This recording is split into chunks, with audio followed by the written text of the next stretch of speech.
దేవుని వాక్యాన్ని మనం ఆలోచన చేస్తాం. ఈ రోజున మన అంశము సంఘము యొక్క నిర్మాణము.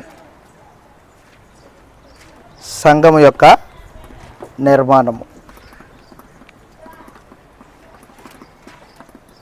మొదటిగా సంఘం అంటే ఏమిటి?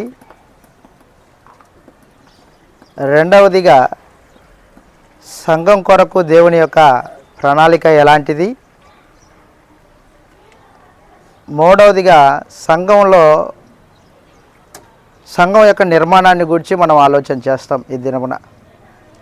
కాబట్టి మొట్టమొదటిగా సంఘం అంటే ఏమిటి అనేది మనం నేర్చుకోబోతాం. సంఘం అంటే భౌతికమైనది కాదు,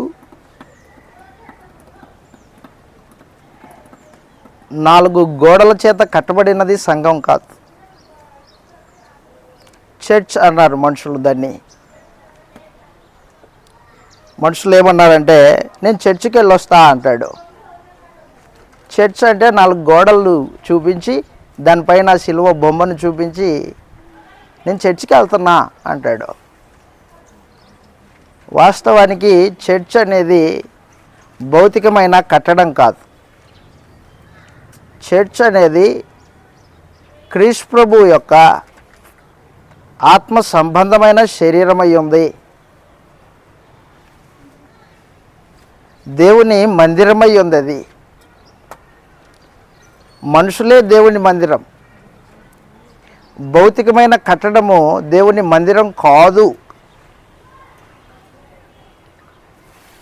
మనుషులు చర్చ్ అనే పేరుని అపార్థం చేసుకున్నారన్నమాట. దాని మూలంలోకి వెళ్తే